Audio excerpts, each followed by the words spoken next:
Alright friends, the dust has settled a bit on the Bojack versus Cooler debate, so let's kick it back up again. Pause the video and let me know what you think I think is the better of the two.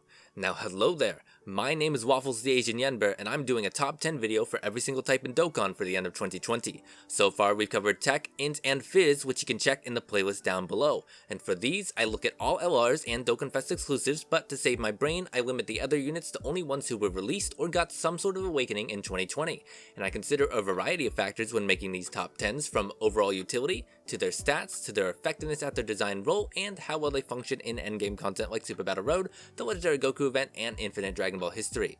I've also considered how much their weaknesses limit them and their accessibility to players. And these are what I consider to be the best of the best, so all the units here either hit hard or offer so much utility that their attack doesn't matter. So since almost all of them have good damage, you'll notice that I put more weight on units that can offer more than just damage, rather than just making this a list of who has the higher attack. And as always, you're welcome to disagree with me in the comments down below, but, you know, just keep it civil. So, number 10, we've got EZA Omega Shenron. He's a staple in any Super Battle Road stage that you can bring him to, as he has a massive 40% attack debuff to all opponents in his passive. On top of that, he supports a pretty good category, has surprisingly good links for a Shadow Dragon unit, and he's got good damage. He's not the best for long form content, but he's still quite good enough to make it on this list. Moving on to number 9, we've got Super Mira. I've talked before about how wonky his links are, but they're pretty wonky. However, he greatly stacks defense for all long form content, and he debuffs attacked enemies for Super Battle Road. If his links were better, he'd definitely be higher on this list. Now for number 8, it's free to play Cumber. Cumber starts off with pretty low stats, but he does stack attack and defense in long form content, so it gets better. Additionally, he supports extreme class allies, debuffs super class enemies, and is able to double super if he gets hit.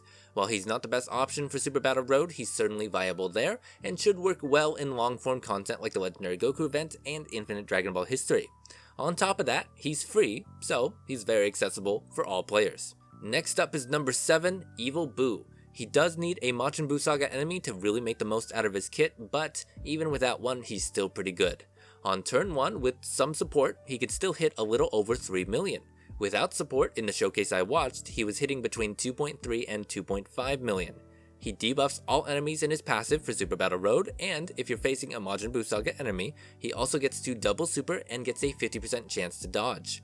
He's also an old General Pool SSR that's been available for free multiple times, so most players probably already have him as well. Alright, so the next one is number 6, the type support hit. And I know I tend to be a little bit harsh on a lot of the type supports, as most tend to only provide the support, but STR hit is by far the best type support I've looked at.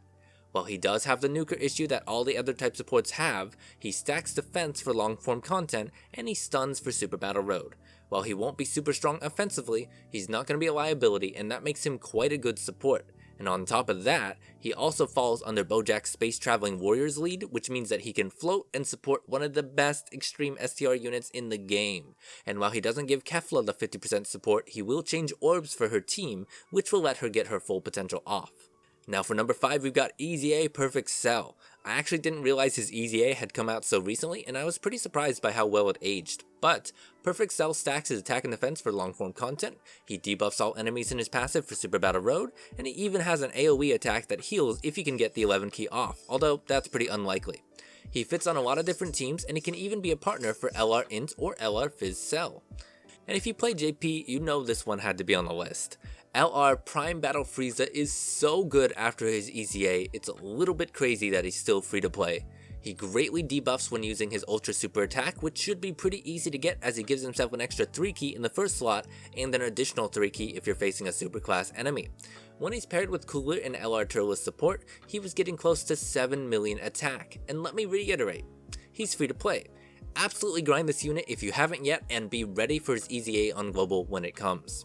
Alright, now for my number 3 slot, we've got the new STR Bojack. He is absolutely a very good unit, he's a great category leader with great support, and he has the whole STR Kefla thing where he gets more attack if you get a certain amount of orbs.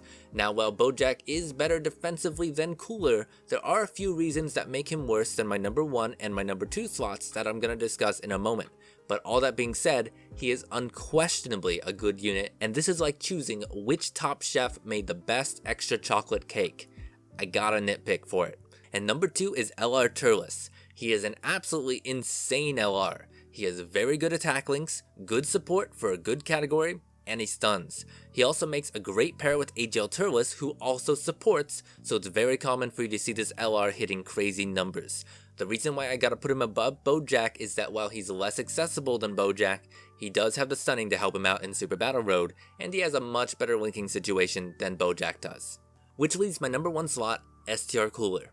Cooler is better than Bojack and Turles for a few reasons. First, Cooler has better and more common links than Bojack. Second, he's got debuffing in his super for Super Battle Road. While Bojack is strong for Super Battle Road, he doesn't really have any utility for it. And third, Cooler has guaranteed crits versus most of the game, which does make him do a little over 1 million more damage than Bojack on average. Now when it comes to LR Turles, Cooler isn't quite as strong, but he is more accessible and a better leader. Alright friends, let's let the fires of war begin, and I'll see you guys soon, probably with my Extreme STR tier list, where I'm going to rank all the units that were considered for this video. Let me say that Extreme STR doesn't have a ton of units, but most of them are pretty good. Don't forget to like this video if you enjoyed it, and to subscribe, or the demon Balthazar will drag you down to the fiery death pit for 1,000 years where you'll face eternal suffering and pain. Also, make sure to let me know who you think is the most underrated Extreme STR unit in the comments down below. Now have a good day, a good week, a good life, and happy summons. Goodbye.